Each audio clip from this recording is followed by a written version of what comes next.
में आज हमारे बीच में मौजूद हैं doctor Chandrapal sir. Doctor Chandrapal retired IAS, पूर्व सचिव भारत सरकार।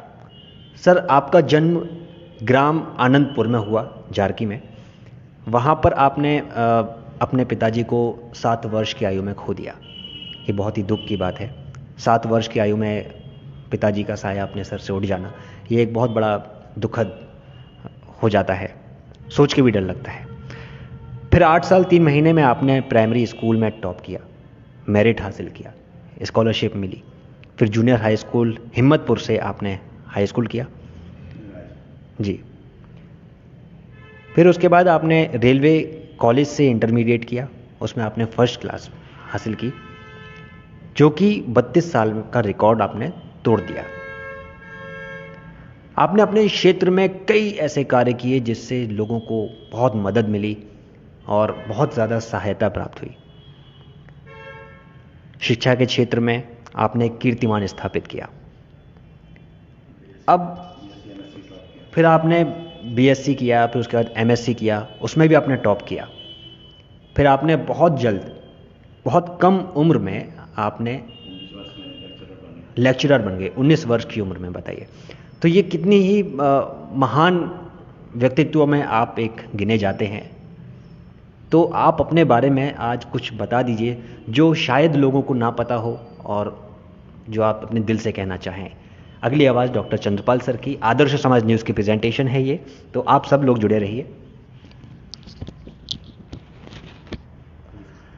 नमस्कार भाइयों बहनों, मैं आज अपने गृह जनपद फिरोजाबाद के अंतर्गत टूंडला के एक छोटे से गांव आनंदपुर में पैदा हुआ। और जैसा इन्होंने बताया कि 7 वर्ष की उम्र लगभग रही होगी मेरी, तब मेरे पिताजी का देहांत हो गया। उसके बाद मैं स्कूल पढ़ा तो 1 महीने मेरे घर पर चाचा ने पढ़ाया था, और उसके बाद 1 महीने में ही आप आश्चर्य करेंगे, मुझे भी आश्चर्य होता है। अब मैं सोचता हूँ कभी कि फर्स्ट, सेकंड, थर्ड 3 दर्जे तक की किताब हिंदी की, और उस समय गणित होते थे, उनको मैंने पास कर दिया। और सीधा सन 54 में मैं 4th क्लास में भर्ती किया शायद टीचर ने, और 2 साल में 8 साल 3 माह में मैंने प्राइमरी पास किया। हमारे गुरुजी थे पंडित श्री राम शर्मा, इतने अच्छे थे कि मुझे वजीफे का इम्तहान दिलाने गए। एक ब्रजमोहन शर्मा था हमारा, चिकागो गांव को पड़ोस का लड़का, वो भी था। हम दोनों, याद आती है वो मेमोरी हैं, हम दोनों को लेके पंडित जी अपने भैंस लेके आगे आगे चल दिए। हम लोग शिष्य लोग 2 उनके पीछे चल रहे थे, और अपने गांव आनंदपुर से जारखी और भूतनगरिया और जाने कहाँ कहाँ होके चौराहे पहुँचे। और चौराहे पर उस समय इक्का नहीं मिलता था, तांगे नहीं होते थे। ये आई एम टॉकिंग अबाउट 1955, 1954, 55 में आप समझो कि तांगा इक्का नहीं होता था। तो जब हम वहाँ पहुँचे, उस दिन पूर्णमासी का दिन था, ग्रहण पड़ रहा था। तो पंडित जी हमारे बड़े नाराज़ हुए कि ग्रहण के दिन तुम जो है बारात कर लो चाचा की, या वजीफा का इम्तहान दे दो। तो हम मुँह लटका के बैठ गए, क्योंकि पंडित जी अपने खड़ाऊ पहनते थे। हमको रामचरितमानस की एक गुटका दे रखा था, उसमें से हम दोनों होशियार थे। चौपाई जो था पे टूटती थी, हम लोग अंताक्षरी में जीत आते थे, इतने अच्छे थे। तो हम दोनों को लेके वो हमें वहाँ एतमादपुर में जूनियर हाई स्कूल था, उसमें हमको इम्तहान देना था। अब वहाँ चलते चलते आप इमेजिन करो, 11 साढ़े 11 बज गए। पैदल गए, क्योंकि तब तांगा नहीं मिला, चौराहे पे कुछ नहीं मिला, तो हम तीनों लोग पैदल चल दिए और पहुँचे 11 साढ़े 11 बजे। जब पहुँचे तो पंडित जी ने जो क्या किया, वो हम लोगों को तो सुला दिया, और उन्होंने अपने नेजा की कलम बनाई, कॉपी बनाई हम लोगों के लिए। और सुबह 7 बजे से पहले वो 5 बजे वो सोए, 5 बजे हम लोगों को जगा दिया, 7 बजे इम्तहान था। तो ये अच्छी बड़ी इंटरेस्टिंग कहानी है। ऐसे गुरु लोग कहाँ मिलते हैं?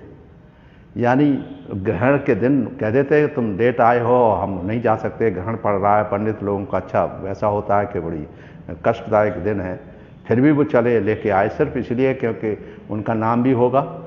तो हमें दोनों, वो उसने हमारे ब्रजमोहन शर्मा ने तो मिठाई और दही खाई, तो कहीं से गंदी संदी दही होगी तो वॉमिट वगैरह होने लगा।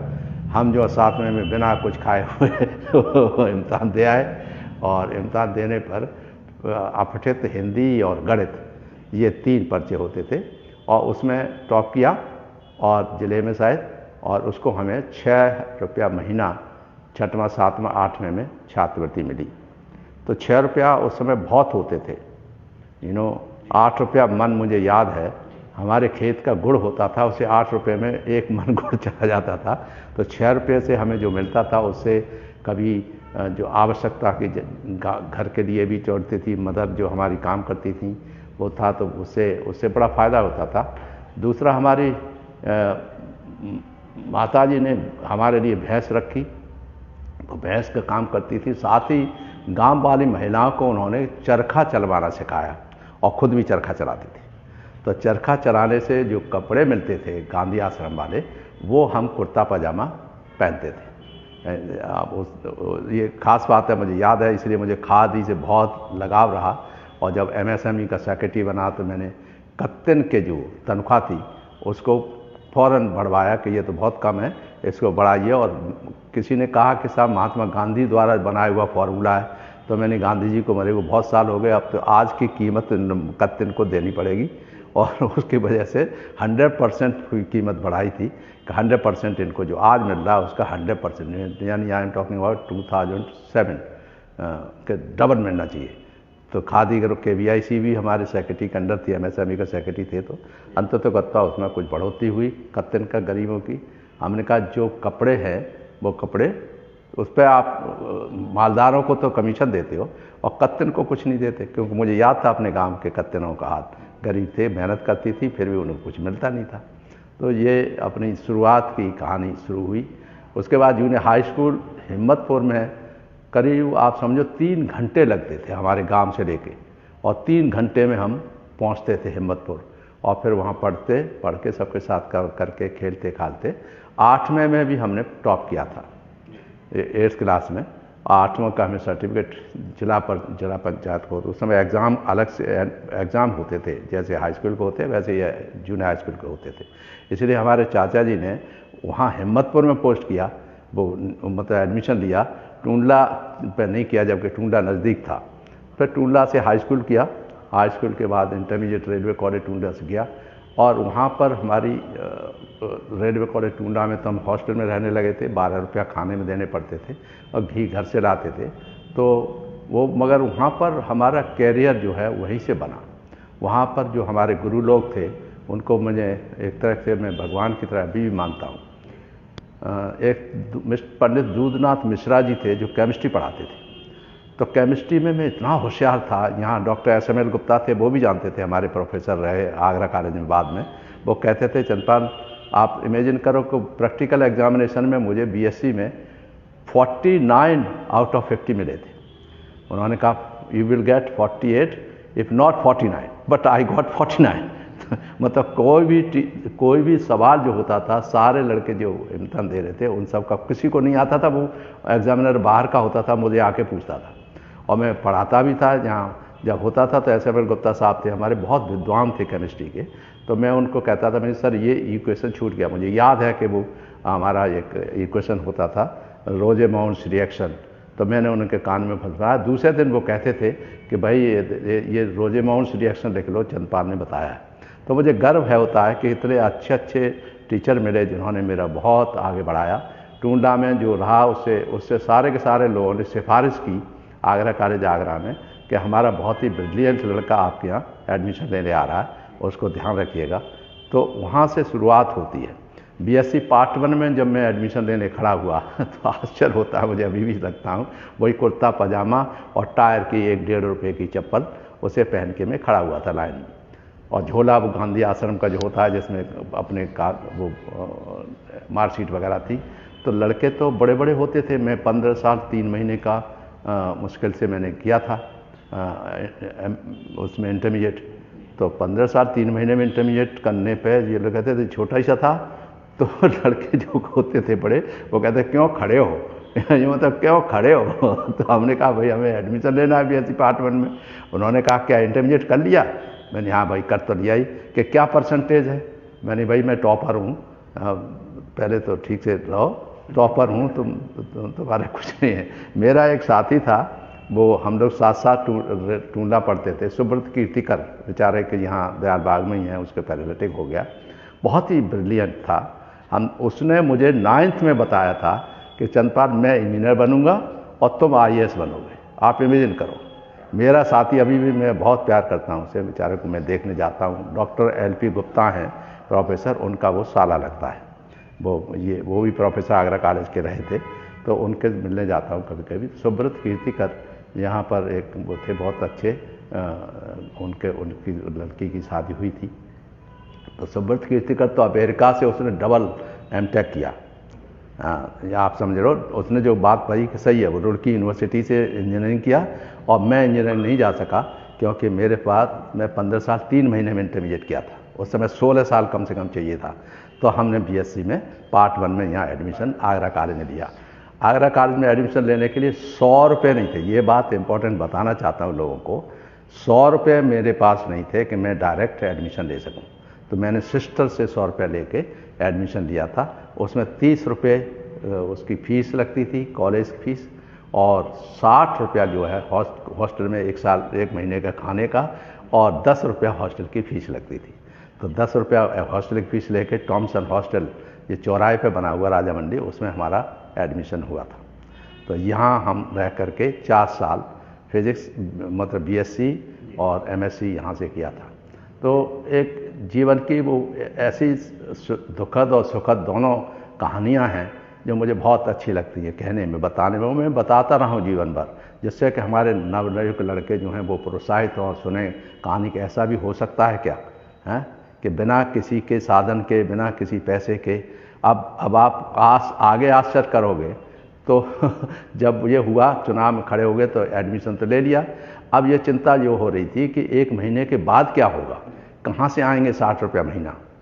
तो हमारे डॉक्टर SML गुप्ता का, हम यहाँ से इसलिए उनको भगवान मानते हैं हमारे लिए, कि उन्होंने कितनी बड़ी बात कही।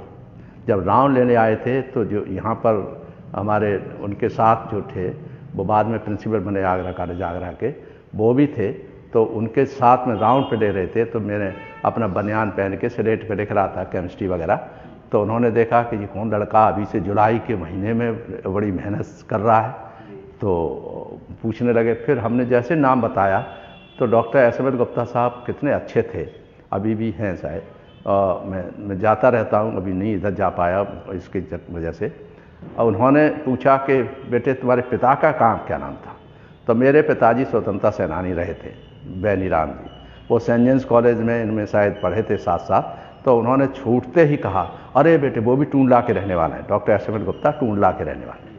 उन्होंने कहा बेटे तुम चिंता मत करो किसी तरह की, और मैं तुम्हारे पिता तुल्य हूँ, और तुम्हारे पिताजी में हम साथ साथ पढ़ने आते थे टूंडला से, तो इसलिए तो कोई चिंता की बात नहीं। मैंने कहा सर और कोई बात नहीं है, पैसा नहीं है, कैसे हम करेंगे भविष्य में, यही सोच रहे हैं। तो उन्होंने कहा नहीं कोई चिंता नहीं।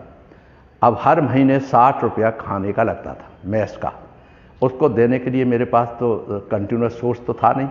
घर से घी जरूर 1 किलो ले आते थे। एक सप्ताह में, मैं कहता हूँ 1 सप्ताह में मंडे को आके और सैटरडे तक हम 1 किलो घी खा लेते थे, और कुछ नहीं। घी और यहाँ की सब्जी वब्जी जो साधारण टाइप की, न कोई अंडा न और कुछ, न दूध, कुछ नहीं, घी, क्योंकि घी सब्जी में डाला वो खा लिया, बस यही हमारे सुबह। खूब एक आगरा कॉलेज के मैदान में 4-5 चक्कर दौड़ दिए और फिर स्लेट से बत्ती से लिखना शुरू कर दिया पीपल के पेड़ के नीचे। BSc पार्ट 1 में जब एडमिशन हो गया तो चिंता होती थी, तो उन्होंने क्या कहा, जो हर टीचर को मैं बताना चाहता हूँ, उन्होंने कहा बेटे कोई चिंता की बात नहीं, तुमसे कोई पैसा मांगने नहीं आएगा। और वो रजिस्टर में सबके नाम लिखे होते थे, हर एक के सामने 60 रुपया जो होते थे भुगतान करते रहते थे, और मेरे पास तो होते नहीं थे। तो मैं 60 रुपये की जगह मेरे सामने नाम से वो रिक्त छोड़ दिया जाता था कि इनको लेना है। तो उनसे डॉक्टर SML गुप्ता ने वो जो सामान देता था, जो ये रुपया इकट्ठा करता था, उनसे कह दिया चंद्रपाल से कोई पैसा नहीं मांगना है, और 6 महीने तक कुछ नहीं देता। अब मुझे BSc पार्ट 1 में इससे होता है, देखिए पढ़ाई की विद्वता के बाद से BSc पार्ट 1 जब मैं आया तो मुझे 4 स्कॉलरशिप सेंक्शन हुए। एक तो यूपी का मेरिट स्कॉलरशिप, और 2 यूनिवर्सिटी की, एक यूनिवर्सिटी बर्सरी और एक और स्कॉलरशिप, एक शेड्यूल कास्ट स्कॉलरशिप। और एक जो है बाद में 3 स्कॉलरशिप जब सेंक्शन हो गए, तो एक दिन मैं अपने गांव जा रहा था, अपने पैदल पचोकरा से अपने गांव, 1.5 किलोमीटर 2 किलोमीटर है, तो चल रहे थे, तो पीछे से एक पोस्टमैन आया, चंदपाल रुको, तुम्हारा एक चिट्ठी आई है। तो रजिस्ट्री आई, और रजिस्ट्री में education department government of India से आई। Education department of government of India से लिखा, you have been selected for national scholarship government of India, and national scholarship is based on merit in entire country. तो national scholarship merit scholarship मिला मुझे, और मैंने पढ़ के बड़ा खुश हुआ। उसमें लिखा हुआ था, you will be it will be paid 2nd week every month positively. तो मुझे बड़ा खुशी हुई कि ये तो बहुत ही अच्छा है, हर महीने खड़े 60 रुपये हमारे खाने के देने के लिए नहीं है, 60 रुपये में हमको वहाँ से मिल जाया करेंगे। अब पहला महीना हुआ, जब स्कॉलरशिप आ गए तो बड़ी खुश। अब पहला महीना हुआ तो डॉक्टर एमरे जो प्रिंसिपल थे, वो बहुत ही विद्वान थे, किताबें लिखते रहते थे, मैथमेटिक्स की बहुत किताब लिखते थे। अब पहला महीना हुआ तो वो पैसा नहीं हुआ, तो उन्होंने तो हमारे गुरुजी डॉक्टर SML गुप्ता ने तो कह दिया था कि पैसा नहीं लेना इनसे। तो वो इस तरह से 6 महीने तक कोई पैसा मैस का खाने का नहीं देना पड़ता था मुझे। जब स्कॉलरशिप आता था तब उसमें से वो 60 रुपया करते थे। तो ये है कि बिना किसी के एक्सटर्नल सपोर्ट के, एक्सेप्ट गुड विशेज और एक मार्गदर्शन की वजह से हमको पढ़ने का MSc तक फ़ायदा हुआ। MSc तक करा, और कंटिन्यूस वो नेशनल स्कॉलरशिप मिलता रहा, क्योंकि फर्स्ट आते रहे, तो उसे नेशनल स्कॉलरशिप कंडीशन थी कि इतने % नहीं आएंगे तो नहीं मिले, 60% कम से कम होना चाहिए। तो ये मिला। उसके बाद ये जो स्कॉलरशिप जब मिला, तो एक बार हमारे मित्र थे साथ में, टॉमसन हॉस्टल कॉलेज हॉस्टल में ही रहते थे, MA इंग्लिश कर चुके थे, LLB भी कर रहे थे। उन्होंने IAS में क्वालिफाई किया, तो मैं उनको ले कर गया, मैं गुरुजी डॉक्टर SML गुप्ता के पास। वार्डन थे वो, और उनके सब वार्डन थे मुख्तार सिंह साहब, जो प्रिंसिपल आगरा कॉलेज के रहे हैं, बड़े सख्त प्रिंसिपल रहे। उस समय वो हमारे वार्डन के साथ रहते थे, वो प्रीफेक्ट कहते थे उनको। तो 1965 में जब अटैक हो रहा था, तब वो हम लोगों को कहते थे संभल के रहना, बम चल रही है। तो वो मुख्तार सिंह बड़े सख्त प्रिंसिपल रहे हैं, मुझे खुशी है। मेरे मित्रता एक थे, हमारे लोग थोड़े 2-1 साल बड़े थे। तो वो इनके SML गुप्ता साहब के बदौलत उन्होंने मालूम है उनको सपोर्ट करने के लिए हमने कहा इनको ज़रा गाइड करिए सर। तो गाइड करने पहुँचे तो उनसे तो बात कम की, उन्होंने IAS में क्वालिफाई किया था, रिटन में इंटरव्यू के लिए मार्गदर्शन के लिए पहुँचे थे। हमसे उनको देखिए, SML गुप्ता साहब कहते हैं कि चंदपाल तुम तो फर्स्ट अटैम्प्ट में IPS बन जाओगे। मतलब इसे प्रिविलेज, एक गुरु जो हैं ये कहें कि फर्स्ट अटैम्प्ट में तुम IPS बन जाओगे।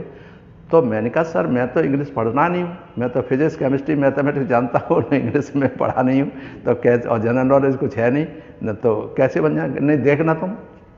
एंड आश्चर्य होगा, जब मैं MSc फिजिक्स, उन्होंने ही कहा कि MSc फिजिक्स करो, क्योंकि मैं फिजिक्स में केमिस्ट्री मैथमेटिक्स तीनों में बराबर का होशियार था। और केमिस्ट्री तो मुझे बहुत ही ज़्यादा अभी भी मैं किसी को भी केमिस्ट्री पढ़ा सकता हूँ, अपने बच्चों को भी केमिस्ट्री फिजिक्स पढ़ा दिया, IAS वगैरह बैठे वो लोग। तो वो तो अभी भी मेरे को बहुत मन करता है कि मैं एक अच्छा सा लोगों को, लड़कों को समझाते हुए फिजिक्स केमिस्ट्री, मगर अब बहुत ये पॉलिटिक्स के डर्टी गेम में फंस गया, तो मेरा ये जो विद्वता जो है इस चक्कर में मिट्टी मिल गई। अब सिर्फ नेतागिरी के दिमाग में रहता है कि कितनी बदमाशियाँ हैं, कैसे हैं, उसको कैसे कंट्रोल किया जाए, ये दिमाग करता रहता है। तो मैं आपको एक खुशी की बात बताना चाहता हूँ कि उस समय टीचर कितने अच्छे थे, कितना बढ़िया उन्होंने समझाया, और जिसका कोई ठिकाना नहीं। तो आश्चर्य ये हो रहा था कि देखिए कैसे उन्होंने कहा फर्स्ट अटैम्प्ट में IPS, MSc फिजिक्स करने के बाद 19 साल 3 महीने में MSc फिजिक्स किया। तो ये गर्व की बात है। आज मैं समझता हूँ 19 साल 3 महीने में कौन MSc फिजिक्स कर पाएगा। और मैंने MSc फिजिक्स करने के बाद लेक्चरर बना। लेक्चरर जो है वो यहाँ आगरा कॉलेज आगरा में मेरी 5 नंबर से, सिर्फ 5 नंबर से फर्स्ट क्लास रह गई। कारण था वो वायरलेस का पेपर इतना ख़राब था कि मुझे 100 में से केवल 27 नंबर मिले उस पेपर में। इस वजह से मैं फर्स्ट क्लास छूट गया, तो आगरा कॉलेज में प्रोफेसर नहीं बन पाया। खैर जो होना होता वो ठीक ही है। फिर मैं यहाँ से लखनऊ चला गया। लखनऊ में मुझे नहीं, मेरठ में पोस्ट ग्रेजुएशन कॉलेज में पढ़ने के लिए गया। बाय चांसलर बोले, अरे you are so young, why don't you try for IAS और IPS। अब देख कैसे मिलती रहती है लोगों को, जिसका जो है। मैं लखनऊ चला गया, उन्होंने कहा आप डिग्री कॉलेज वगैरह में कहीं लेक्चरर करो, उसमें कुछ तैयारी नहीं करनी पड़ेगी, and you will have sufficient time. तो वहाँ के वाइस चांसलर की सलाह मानते हुए हम चले आए। हाँ, वहाँ पर एक रामचंद्र म्योर थे, वो ADM ही थे, और हमारे साले थे। शादी हो गई जिस दिन MSc फिजिक्स किया, उसको उसी 13 जून 1967 को मेरी शादी हुई। जब रिजल्ट निकल रहा था उसी दिन मेरी बीवी के साथ शादी हो रही थी। तो ये भी एक वो है, क्योंकि परिवार बहुत अच्छा था, मुझे पसंद आए वो लोग, बहुत ही अच्छे थे मेरे फादर लोग वगैरह। PC सागर बड़े समाज सेवी थे और अच्छा नाम था, राजा मंडी के रहने वाले थे। तो मेरे शादी करने, हालांकि शादी करने का कोई वो नहीं था, मगर चांस की बात होती है, जहाँ होना है वो होना निश्चित है। उसके लेक्चरर है, तो हमारी धर्मपत्नी ने बहुत अच्छा फल निभाया सारे जीवन भर। अभी भी हम 53 साल की हमारी शादी है, और अपने खुशी से दोनों लोग रहते हैं, मस्त रहते हैं। और अब आपको मैं बताना चाहता था कि लेक्चरर बनने पर, जब मैं लेक्चरर बन गया, पढ़ाता था, तो मजाक में लोग कहते थे, अरे आप इतने छोटे हैं। मेरी साली है जो अमेरिका वगैरह में सेटल है आजकल, उसका बहुत बड़ा इंजीनियर बहुत बड़ा कारखाना है। वो कहते हैं, जीजा जी आपको तो लोग भगा देंगे, लड़के वहाँ के इतने बड़े बड़े लड़के होते हैं, आप जरा से हैं। तो मैंने कि देखना, वो सब मुझे गुरु कह के मेरे पैर छुएंगे। और 1-2 महीने पढ़ाने के बाद मैंने कह दिया, फिजिक्स केमिस्ट्री मैथमेटिक्स कोई भी पढ़ना चाहे हमसे पढ़ ले। अब और कोई टीचर तो हर एक अपना फिजिक्स है तो फिजिक्स ही पढ़ेगा, चैप्टर है चैप्टर ही रट के जाएगा। हमें फ्रेश थे तो सब चीज़ मालूम होती। तो वो लड़के इतने प्रभावित हुए कि सब के सब मेरे घर पे आने लगे पढ़ने के लिए। अब मैं 7 घंटे में उन लोगों को पढ़ाता था। कारण गरीब थे, खाने के नहीं था, मेरे 2 ब्रदर थे, मेरी मदर थी, मेरी सिस्टर थी। तो उनके लिए करने के लिए तो मुझे कम से कम हर 7 घंटे कॉलेज में पढ़ाने के बाद घर पे आके खाना खाने के बाद उनको कोचिंग पढ़ाने लगता था। और मैं उस समय 50 रुपया मुझे मिलते थे। तो 50 रुपये 5 लड़के इकट्ठे मिलके 50 रुपये ऐसे करके ट्यूशन रहता है। गरीब थे होते थे उनको मैं छोड़ देता था। तो ये रेल वहाँ की कानकुब्ज कॉलेज के लखनऊ की बात है। उसके बाद जो है, जैसे ही हम 20 साल के हुए, तो एक हमारे फ्रेंड हैं, वो इनकम टैक्स कमिश्नर रिटायर हुए, मोहन सिंह। और मुंशी सिंह संत थे, एक बड़े IAS के ऑफिसर, उनका दामाद थे। वो उन्होंने आके कहा कि अरे mister Pal, you are such a brilliant man, why don't you try for IPS? 20 साल की उम्र में IPS बन सकते हो। तो मैंने कि ठीक है, बैठते। सब्जेक्ट रखा, फिजिक्स केमिस्ट्री मैथमेटिक्स, उसमें से 2 लेने पड़ते थे कि कोई 2 पेपर आप ले सकते हो, और जनरल नॉलेज, इंग्लिश और ऐसे 3 पेपर वो ले लें। वो 450 के नंबर के होंगे, ये तो 200 के 2 पेपर होंगे। आप बैठ जाइए। आप विश्वास करो कि किताब एक मनीराम अग्रवाल की किताब थी, वो एक कोने से दूसरे कोने से रट ली, बिल्कुल पक्का जनरल नॉलेज की, कहीं से कोई पूछ ले। हमारी एक साली है, वो अभी है दिल्ली में, वो कहता है जीजा जी आपको एक एक पन्ना याद था। और वो उनको पकड़ा देता था तो पूछते, बोलते रहते। छोटी सी थी, 9th 10th में पढ़ती थी। वो बाद में उसे IPS से शादी हुई, director general train ITBP retire हुए वो दिल्ली में, दोनों के लोग। तो वो उसके बाद ये सब देखते हुए जब हम एग्जामिनेशन देने गए, ठीक है मान लिए एग्जामिनेशन देने गए इलाहाबाद, तो हमने क्वालिफाई किया। अब क्वालिफाई करने के बाद इंटरव्यू जब आता है, तो इंटरव्यू में मिस्टर लहरी थे एक IP और लोग थे। तो सोचा गया था कि वो पूछेंगे, सब पूछेंगे। मिसेस खोंगमैन एक थी, वो उसकी चेयरमैन थी। तो बड़ा इंटरेस्टिंग, तो सब सवाल पूछ पाछ के मिस्टर लहरी ने पूछा कि suppose you are posted as an SP of a district and crimes are all increase, what will you do, what steps will you take? तो हमने एक ऑर्डनरी कोई पुलिस के बारे में हमें क्या मालूम, मगर हमने कह दिया I will send more policeman there, more patrol, more surveillance, वहाँ कर दिया। तो उनको पसंद आया वो बात। जब हम सिंपल से लड़का है ऐसे बता रहा है जैसे पुलिस वाला बताता है कोई, तो उन्होंने मुझे पास कर लिया इंटरव्यू में। पास करने के बाद फिर उस समय मेरा वजन बड़ा कम था, 57 किलो का था, बहुत पतला दुबला सा था। तो उसके बाद जो हुआ कि डॉक्टर देखा कि उन्होंने कहा सीना तो इनका 31 ही नहीं है, 32 भी नहीं है, तो लंबाई तो ठीक है पर सीना कम है। तो वो बड़े डॉक्टर के पास, नापने वाला बड़े डॉक्टर के पास ले गया कि साहब इनका सीना तो 1 इंच कम है। तो I can not forget that doctor, आजकल का डॉक्टर होता तो कब रुपया लाओ या कुछ करो, ये करो, ऐसा बड़ा मुश्किल है, हम लोग तो आउट हो जाते। उस डॉक्टर ने कहा कि look at his age, what is his age, is मुश्किल से 21 वर्ष का है, खाएगा पिएगा मोटा हो जाएगा खाएगा पिएगा मोटा हो जाएगा। एंड ही क्लियर, मेडिकल पास हो गए और फिर आईपीएस के ट्रेनिंग में गए, मसूरी रहे, मसूरी में ठीक रहे। उसके बाद आईपीएस माउंट आबू में ट्रेनिंग हुई, बड़ा कठिन ट्रेनिंग में हर सब्जेक्ट में पास, आउट कोर्सेज पास। बहुत से थे शहर के लड़के थे तो घोड़े देख के बड़े बड़े घबरा जाते थे। हम लोग गधे पे बैठ लेते थे तो घोड़ा क्या होता है, हरिया डंडा खेलते, पेड़ पर चढ़ जाते थे बंदर की तरह। तो हमें क्या अंतर पड़ता है ऊंची दीवार कूदने में और वो करने में, दौड़ने में, वौड़ने में। तो आउटडोर में सब में पास हो गया, राइफल रिवॉल्वर चलाने में वो सब हो गए। तो कितना प्रैक्टिकल करना पड़ता था। 5 बजे जगने के बाद 1 घंटे पहुंचते थे, फिर 6 चक्कर दौड़ते थे, फिर 40 मिनट पीटी करते थे और 40 मिनट के बाद 10 मिनट के अंतर में फ़ौरन यूनिफॉर्म पहन के राइफल लेके फाइनल हो गए। पता लगा 40 मिनट फिर। तो ये करते करते इतनी मुश्किल डिफ़िकल्ट ट्रेनिंग थी आईपीएस की। और फिर मगर जो पैसा मिलता था वो पैसा में 400 साढ़े 400 रुपये मिलते थे, पैसे में 300 रुपये खाने काट लेते थे। अब उस समय तक हमारा एक बच्चा था, बेटी थी बड़ी, और जो एमबीए किया बाद में आया अहमदाबाद से उसने, लड़की ने, और उसके हस्बैंड आईएएस है इस समय, जॉइंट सेक्रेटरी डिफेंस प्रोडक्शन, और एक बेटा था। तो बेटा का वो 3-4 महीने का था। वो दोनों के दोनों हमारे जो आजकल हमारे साथ जो चाची रह रही हैं, इनके साथ वहाँ अहमदाबाद में रहते थे। तो मैं माउंट आबू ट्रेनिंग करने के बाद कभी होता था तो फुर्सत होती, सैटरडे संडे वहाँ चले जाते तो ट्रेनिंग। अब वहाँ से पहुँचने के बाद एक दिन अगर किस्सा फिर याद आया रेलवे कॉलेज टूंडे का, कि ठंड पड़ रही थी, मेरे पास स्वेटर नहीं था।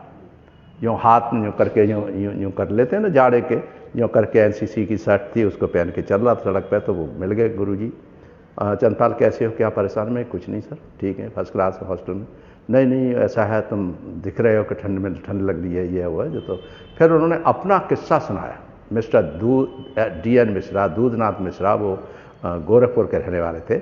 उन्होंने अपना किस्सा सुनाया कि बेटे मेरे फादर की भी डेथ ऐसे ही हो गई थी जैसे तुम्हारी हुई है, और ऐसा ही था, मेरे पास भी कोई कपड़ा नहीं होता था। आज मेरे पास इतने कपड़े हैं, इतने साल से मैं पढ़ा रहा हूँ इस कॉलेज में।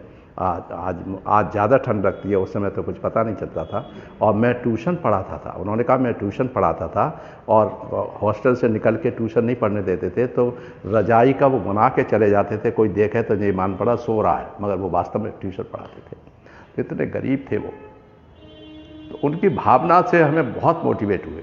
अब फिर उन्होंने कहा कि अरे बेटे क्या पता, देखिए कितनी बड़ी चीज़ है, बेटे क्या पता तुम एक दिन कलेक्टर बन के आ जाओ।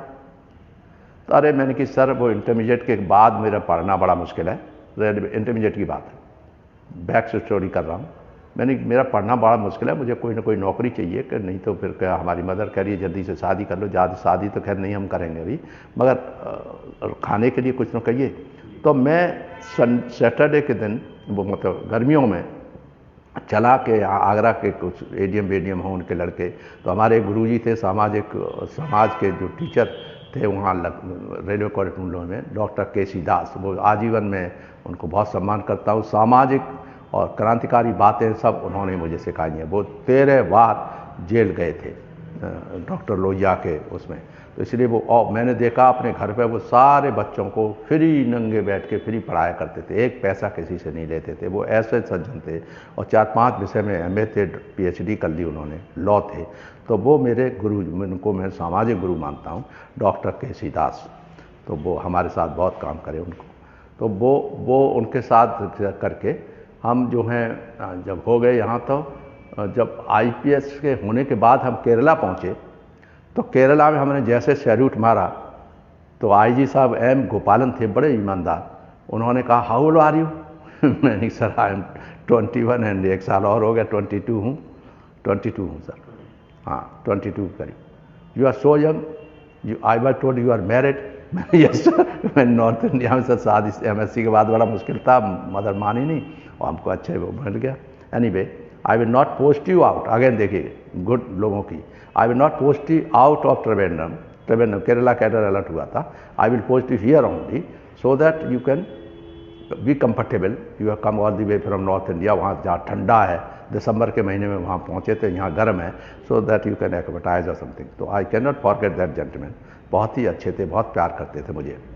बाद में उन्होंने एक बार खाने वाने पर बुलाया, वैसे किया, उनकी मिसेज प्रोफेसर थी उसमें मेडिकल कॉलेज में, तो बड़े प्यार से मेरे बच्चों को सूप फूप पिलाया करती थी, मुझे याद था। अपनी कार भेजी उन्होंने, IG sent a car for me many times for giving us dinner,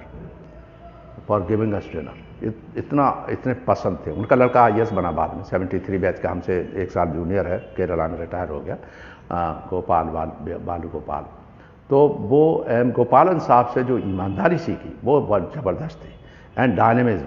वो AIG के कमरे में आ जाते थे, IG साहब जो थे AIG कमरे में आ जाते, ये नहीं कि AIG को बुलाओ, जब जरूरत है तो उनको ही just walk in his room. So democratic, ये नहीं कि साहब गवर्नमेंट में बैठे हुए हम IG हैं और जूनियर सब बोर्ड ना, तो बहुत ही वहाँ से हमने सीखी, उनने ट्रेनिंग दी कि जितना बड़ा ऑफिसर हो उतना ही अपने सबॉर्डिनेट ऑफिसर को प्यार करना चाहिए। मैंने जीवन भर ये निभाया है, किसी को तंग नहीं किया, हर ऑफिसर से प्यार से काम कराया और टॉप करता रहा, जहाँ जा रहा वहाँ इनाम ही मिली मोरे, चाहे भले ही लोग हमारे दुश्मन हमारे पीछे लगे पड़े रहे और ये करे और सही काम करने पे मुझे परेशान किया गया, उसका तो एक अलग हिस्ट्री है, वो छोड़िए। मगर मैं बताना चाहता हूँ कि जो व्यवहार अपना था वो मैंने वही ईमानदारी रखा, बदमाश को दंडित किया, ये सब और काम अपना करते रहे। और जो चैलेंज दिए, ऐसे ऐसे चैलेंज दिए सरकार ने कि वो चैलेंज को मैं भूल नहीं सकता। वो चैलेंज फेस किए और करते करते करते करते जब ये हुए, तो जब IAS की बात आई तो उन्होंने कहा why don't you try for IAS, IG साहब ने, एंड ही पोस्टेड मी। तो मैंने ट्रिवेंड्रम से physics, chemistry, mathematics, higher physics and constitutional law of India paper, इतने पेपर होते थे, इतने पेपर लेकर के IAS में बैठा और वहीं से फिर मैं IAS बन गया। 71 में एग्ज़ाम दिया था, 72 जुलाई में I join IAS in Mussoorie. तो this is up to this story, up to this place, and ये फोरकास्ट कि आप IAS बन जाओगे। जब हम यूपी में आए तो डायरेक्टर टूरिज्म थे यूपी में, तो हम वहाँ तमाम विकास, सारा यूपी के टूरिज्म, सब कोई भी प्लेस आप देख लो, सब चंद्रपाल का विकास प्लान किया हुआ है। जिस गारंटी है, चैलेंज है कि किसी और ने कोई कंट्रीब्यूशन नहीं, बाद में बने हैं, मगर प्लानिंग पार्ट मैंने 77-78 में मैं रहा, तो मैंने उसका किया है। तो वहाँ पर हम गोरखपुर गए थे, वहाँ का तालाब था, वहाँ सर्किट हाउस बनना था, वहाँ नक्षत्रशाला बननी थी, वो देखा। तो वहाँ पर हम उनके पंडित जी के पैर, जो हमारे प्रोफेसर साहब थे, उनके पैर छूने गए। हम मियाँ बीवी दोनों थे और हमने उनको याद दिलाया कि पंडित जी याद आप, हाँ। तब उन्होंने बड़ा प्यार से गले लगाया कि तुमने मेरी बात पूरी कर दी और मुझे बड़ी प्रसन्नता है। उनका एक लड़का डॉक्टर थे, वो है गोरखपुर में, वो अभी होंगे। तो वो पंडित दूधनाथ मिश्रा के ये जीवन है, डॉक्टर SML गुप्ता का हमको बना हुआ है। तो अब जो है, पहले जो वातावरण था वो अब नहीं दिखाई देता। अब जो है ऐसा लगता है कि जातिगत भावना से उठते हैं, हर चीज़ में जातगत, हर चीज़ में। तो इंटरव्यू में तो फेवरेटिज्म, तो हमें करते करते ये कहना पड़ा कि इंटरव्यू में पक्षपात नहीं होनी चाहिए और नाम, बाप का नाम, जात का नाम, धर्म का नाम नहीं हो, और केवल सीधे सीधे कोड नंबर से इंटरव्यू हो। ये इसीलिए करना पड़ा कि अब पक्षपातपूर्ण बिहेवियर बहुत होने लगा है, जो मैंने जीवन में, कैरियर में अपने देखा। तो ये तो रहा आपका मुझे बचपन की यहाँ तक की कहानी, फिर बाद में और सी बातें बताऊँगा। अब मैं जो इतना भाइयों बहनों, ये मैंने आपको बता दिया अपने इसकी बात। अब मैं बात जो करना चाह रहा था वो पॉलिटिकल करना चाह रहा था, और उसको अलग से ले लो। हाँ, उसको अलग से कर लो। हाँ हाँ, पूछिए। सर, अभी आपने देखा होगा कि टूंडला में 2 अलग जात के लोग खड़े हुए हैं, लेकिन उसको SC के सर्टिफिकेट में बताया जा रहा है, जबकि जात अलग है और SC का सर्टिफिकेट उनको नहीं मिल सकता। और दूसरा, आपने अपनी पार्टी से कोई कैंडिडेट खड़ा क्यों नहीं करा, जब आपने टूंडला के रहने वाले हैं और आपके ही क्षेत्र है? पहले तो हम, क्या कोई मिला नहीं है? नहीं, आपने बात तो पॉलिटिकल करी है, मगर उससे पहले मैं बता दूं, मैं टूंडला क्षेत्र में रहने की वजह से मैं गर्व करता हूं अपने क्षेत्र पे। बड़े प्रगतिशील लोग हैं और बड़े मित्र हैं, बड़ा सम्मान हुआ है। क्षत्रिय महासभा ने मुझे नगला बीच में बहुत बड़ा सम्मान दिया था, सबने बहुत बड़ा काम दिया था जब मैं प्रमुख सचिव राजस्व था। और हमेशा अपने गांव में, अपने आसपास के गांव में आता रहता था। जो भी कभी कोई पहुंच जाता था काम के लिए, उसे चाहे रात हो चाहे कुछ हो, उसका काम सबसे पहले टॉप पर होता था। और किसी के कभी भी कोई ऐसा काम नहीं होने दिया जो आपसे में झगड़े हों। हर ज़िले में करीब हर गांव में करीब मैंने प्राइमरी स्कूल और जूनियर हाई स्कूल बनाए। टूंडला क्षेत्र में सड़कें बनवाई। कोई ऐसे जगह नहीं है, कोई गांव नहीं है जो मेरी सड़कों से नहीं जोड़ा गया हो। सीधे फिरोजाबाद तक जो एक बड़ी सी चौड़ी सड़क मेरे प्रिंसिपल सेक्रेटरी PWD था वो बनवाई, जिसमें शिवपाल यादव जी ने बाद में रुपए थे 5 करोड़ हमने सैंक्शन किए तो उससे फ़ायदा हुआ है, उससे सड़कें हुई। आप देखिए तहसील बनवाई, जहाँ सब ट्रेजरी थी वहाँ पर मैंने तहसील बनवाई एज ए प्रिंसिपल सचिव राजस्व के रूप में। हम वहाँ पर थे तो ब्लॉक बना, इसमें आपका प्राइमरी हेल्थ सेंटर था, CWC उच्चीकरण किया गया। मंडी परिषद बनी। आप उसमें देखिए मैंने अपने गांव में जारकी और आनंदपुर में ITI बनवाई, सब नवयुवकों के लिए बड़े बढ़िया से 12 उसमें इंट्रोड्यूस सब्जेक्ट किए, जिससे कि उन्हें फ़ौरन जॉब मिले। इतने महत्व है आज की MSME की जो चल रहा है, MSME उन्हीं के आधार पर है। उसके बाद वहीं पर हॉस्पिटल बनवाया और वो सड़क बनवाई जिससे सीधे जो है नारकी वगैरह में आगे तक जोड़ती है, आगे फिरोजाबाद जोड़ती है। तो इतना साधन मिल गया वहाँ के किसानों को कि सारी प्रोड्यूस जो है उनकी उस चौड़ी सड़क हो गई, उस बस होकर के सड़क वो शहर में ले आते हैं। तो इतना बड़ा फ़ायदा हुआ जारकी के पास में जो हमारे मित्र रहे। तो ये इतना तो ये हुआ। और प्लस जो वहाँ पर एक जगह है जहाँ पर लड़कियों इंटीरियर में, उसमें हमारी मिसेज ने उसका महिलाओं के लिए साइंस करवाई। हम थे, उन्होंने उद्घाटन किया था उसका, और ऊर्जा पार्क बनाया वहीं पर उसमें। तो आप समझिए मैं, और बीचक नगला में जो है क्षत्रिय लोगों के लिए भी कॉलेज उनको बनवाया।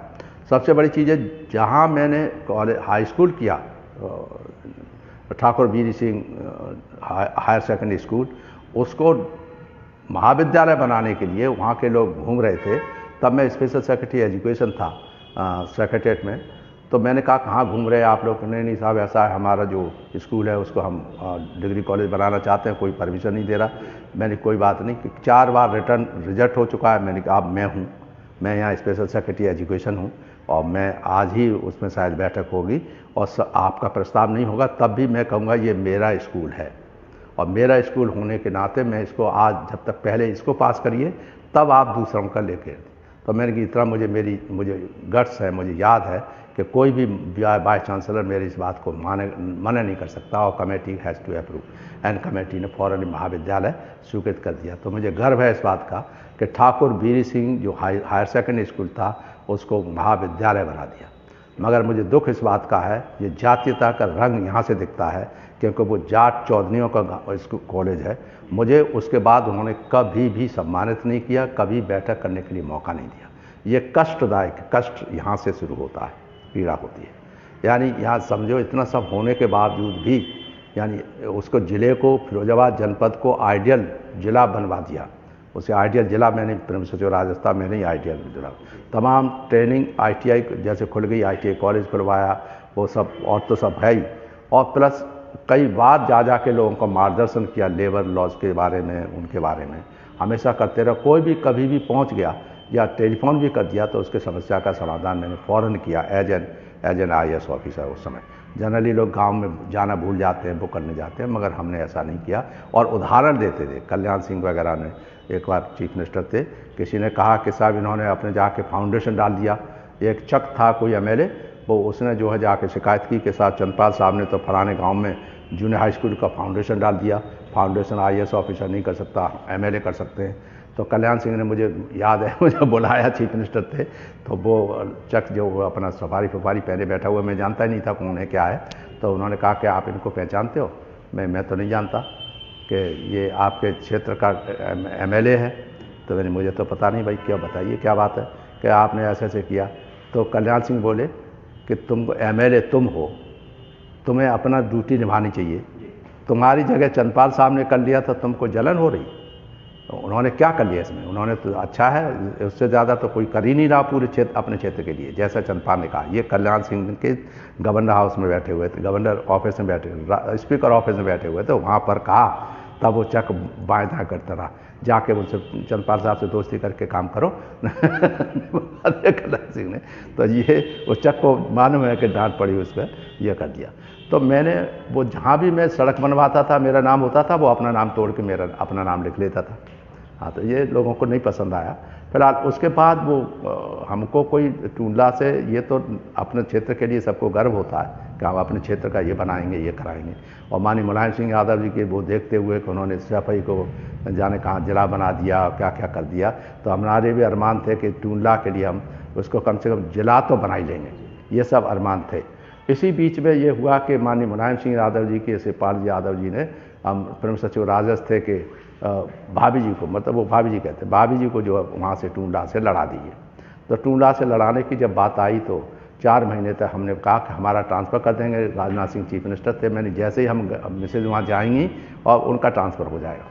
तो मैंने कि हम वो नहीं लड़ेंगे। हमारी मिसेज तो पहले भी पक्ष में नहीं थी, वो MP का इलेक्शन माननीय BP सिंह साहब ने खड़ा कर दिया था, मिसेज से तो लड़ी थी, otherwise she was not a politician, she was not interested.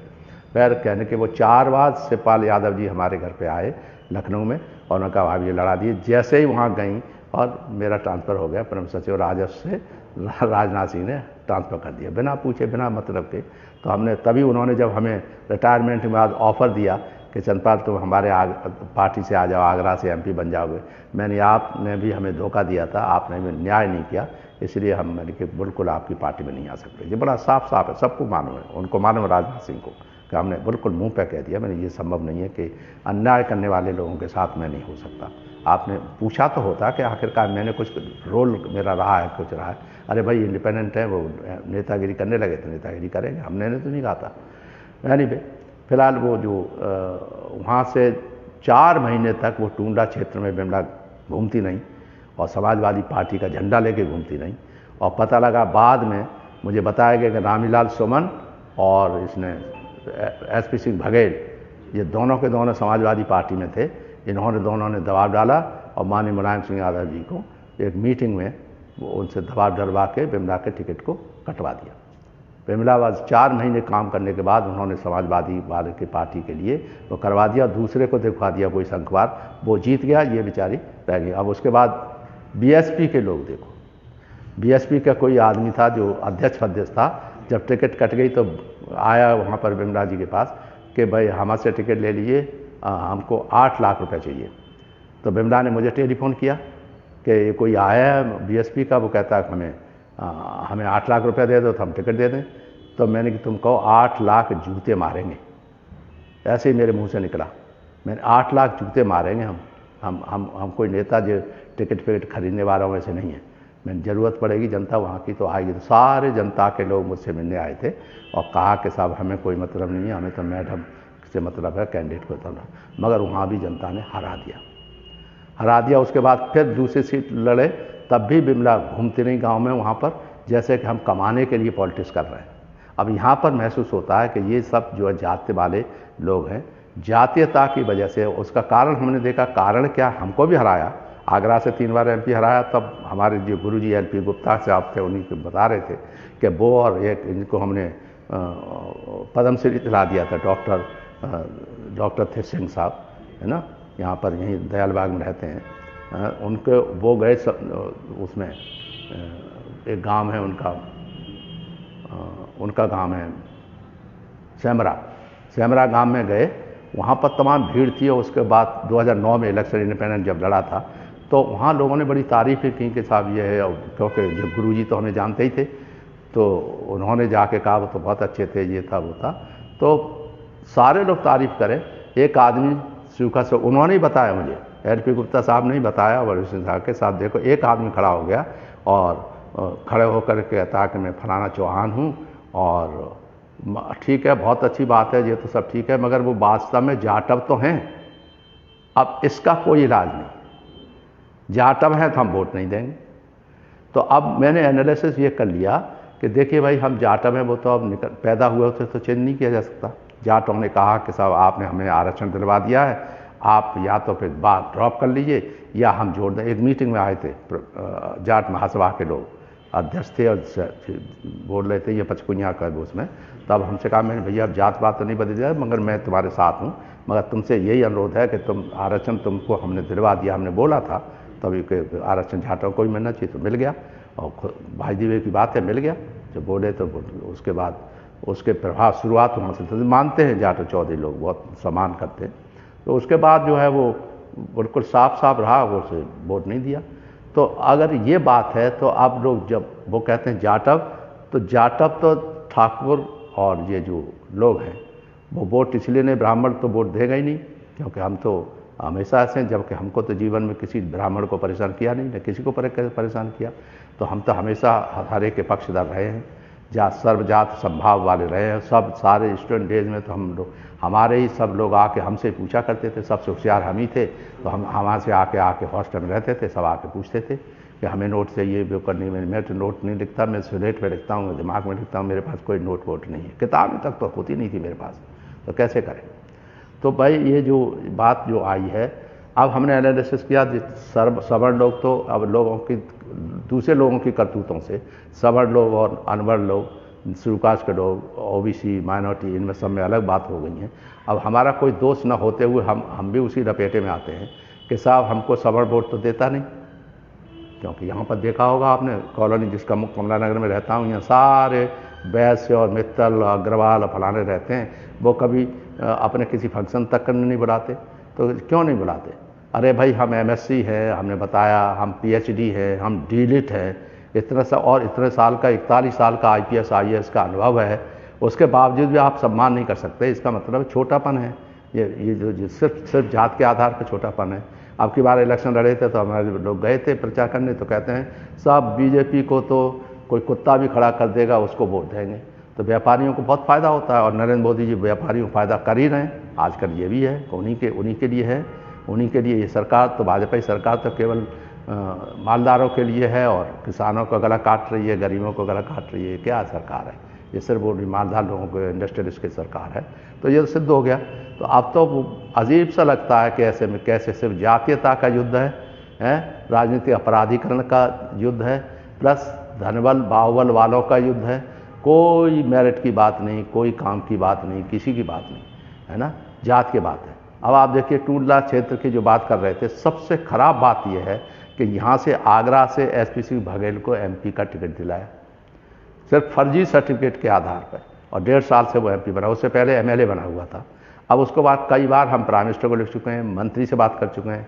मंत्री कहते हैं जो समाज कल्याण भारत सरकार के साथ, हमने तो फ्लोर ऑफ द हाउस पे बोल दिया है कि नहीं रख सकते, नहीं टिकट ले सकते कोई भी आदमी, धांगर के नाम से कोई, धनगर के नाम से कोई सर्टिफिकेट नहीं मिल सकता, मगर फिर भी फर्जी सर्टिफिकेट दे करके वो लड़ लिया, वो एमपी बना हुआ है। अब उसके और लोगों ने, दोनों ने वहाँ धनगर के नाम से लड़ाई लड़ रहे हैं। तो मैंने अभी आपको लाइव इसलिए कह रहा हूँ कि जो हमने किया है, अगर आप जरा सा भी अपने इस भाई पे, इस अंकल पे, जो भी समझो, वो उसको ध्यान रखना चाहो, तो अगर चाहो तो इन दोनों लोगों को 100% रूप से हराना है, क्योंकि ये तो सिद्धांत के विरुद्ध है, संविधान के विरुद्ध है। तो आप जो है अगर जात के आधार पर कि साहब ये हमारी पार्टी का है, हमारी उसका है, तो फिर आप कार्य का महत्व क्या रहा? ये लोग होंगे तो लूटने खाने के लिए बनते हैं। चंद्रपाल को तो किसी से एक पैसा नहीं दिया जीवन में, आज तक हम सर ऊंचा करके रह सकते हैं, बता सकते हैं, और वही उद्देश्य आज भी है। हम प्राइम मिनिस्टर को उनको इसीलिए लिखते हैं कि और सीधे कहते हैं कि अगर आप जो इन चीज़ों को, जो बुरी जातीयता है, धर्मांधता है, सांप्रदायिकता है, और ये जो धनबल बाहुबल का प्रयोग है इलेक्शंस में, देख रहे हैं किस तरह से पैसे की भरमार लुटाया जा रहा है, कैसे सांप्रदायिकता का जाल बिछाया जा रहा है, उनके आधार पर जनता को वोट के लिए बांटा जा रहा है, मारे जा रहे हैं, गोली चल रही है। ये क्या है? ऐसे में कोई हम जैसे आदमी को कोई मार देगा? तो हमने कहा भैया ये ऐसे हम नहीं खड़ा करेंगे। हमने बाइकाट किया है, हमने बिहार में भी बाइकाट किया, यहाँ भी किया, सब जगह किया है, और हम इस बात को निश्चित करेंगे कि चुनाव सुधार होने चाहिए। जब तक चुनाव सुधार नहीं होंगे, शासन की तरफ से खर्चा नहीं होगा, या जब रैलियाँ, पॉलिटिकल रैली बंद नहीं होंगी, तब तक कोई ये नहीं, तब तक तो भ्रष्ट तंत्र, लूट तंत्र, और उसी में ये पूरा तंत्र जो है प्रजातंत्र को ख़त्म करके भ्रष्ट तंत्र, लूट तंत्र, नादरशाही, यही सब चलने वाला है। इसलिए बड़ा समय खराब है। तो मैं टूडला वासियों से हाथ जोड़ के प्रार्थना करता हूँ कि अगर तुमने इतनी कहानी सुनने के बाद मुझ पर गर्व करते हो तो स्पेशली ऐसी जात जिन लोगों ने सर्टिफिकेट फर्जी लिए हैं इनको मुंह तोड़ जवाब दीजिए और हराइए, और जिसको आप समझते हैं अच्छा है उसको जिताइए। मगर मुझे तो मालूम नहीं कौन कौन क्या क्या खड़ा है, मगर मुझे ये बगैर दोनों की मालूम है, इनको तो हराना ही हराना है। बाकी जिसमें में आप जिनको अच्छा समझें उसको आप जिताइए। और मुख्य रूप से जो इस समय जो वहाँ का टूंडे में शायद अगर कांग्रेस खड़ी हुई है तो कांग्रेस को जिताइए तो अच्छा होगा। बाकी कंट्रोवर्शियल है सब, उनके बारे में मुझे कुछ नहीं कहना है। जय भीम, जय भारत, नमस्कार।